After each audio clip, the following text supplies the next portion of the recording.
မင်္ဂလာပါဒီနေ့မှာတော့အလွှာအမြင့်မှာလည်းမနေချင်ဘူးလွှာအနှိပ်မှာလည်းမကြိုက်ဘူးဆိုတဲ့အကိုဒီအမတွေအတွက်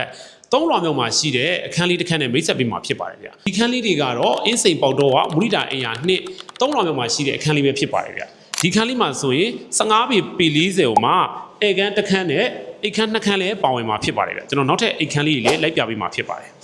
ဒါလေးကတော့ကျွန်တော်တို့ပထမဆုံးတွေ့ရမယ်ရိုးရိုးအိတ်ခန်းလေးပဲဖြစ်ပါတယ်ဗျပေချေအားဖြင့်10ပေ12ပေဝန်းကျင်ရှိပါမယ်ဗျလူလူထက်ကောင်းအောင်လဲဂရိပေါက်လေးလည်းတက်ဆင်ပေးထားမယ်အဲကုန်းတွေတက်ဖို့အတွက်လဲ socket တွေပါလဲအကုန်လုံးတက်ဆင်ပေးထားပါတယ်ဗျဒီကန်းလေးတွေကိုဝယ်ယူမယ်ဆိုရင် BCC ဓာတ်လေကလုံခြုံရေးနဲ့ကိုယ်ပိုင်မီတာလည်းရရှိမှာဖြစ်ပါတယ်ဗျဒါအပြင်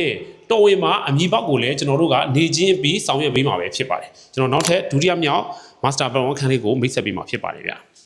ဒါလေးကတော့ဒုတိယမြောက်အိတ်ခန်းဖြစ်တဲ့ master plan 1ခန်းလေးပဲဖြစ်ပါတယ်ဗျဒီမှာဆိုရင်ရေချိုးကန်းအိမ်နာလည်းတခါတည်းပါရှိမယ်ပေါ့နော်ဒီခန်းလေးတွေကဆေးမီလိုက်တွေအကုန်လုံးလောက်ထားပြီးသားပေါ့နော်ဒီနောက်မှာဆိုရင်ကျွန်တော်တို့မီးပုတ်ကန်လေးလည်းတွေ့ရမှာဖြစ်ပါတယ်ဗျမီးပုတ်ကန်လေးမှာဆိုရင်မီးပုတ်ကုံလေးကိုလည်းအသစ်လုပ်ပေးထားတယ်ဒါအပြင်ဒီမှာရေချိုးကန်းအိမ်နာကိုလည်းတခါနောက်ထပ်တစ်ခုဖတ်ပါရှိမှာဖြစ်ပါတယ်ဗျဒီခန်းလေးကတော့3လောင်မြောက်မှာဖြစ်ပြီးတော့ဈေးနှုန်းအဖြစ်995သိန်းကိုပိုင်ရှင်ကညှိနှိုင်းရောင်းချပေးမှာဖြစ်ပါတယ်ဗျဒီခန်းလေးတွေကိုဆက်သွယ်စုံစမ်းမေးမြန်းလို့ပါကကျွန်တော်တို့ကြီးပေါင်းအောင်ဖုန်းနံပါတ်ဖြစ်တဲ့399956949339ကိုဆက်သွယ်စုံစမ်းမေးမြန်းနိုင်ပါတယ်ဗျအားလုံးကိုကျေးဇူးတင်ပါတယ်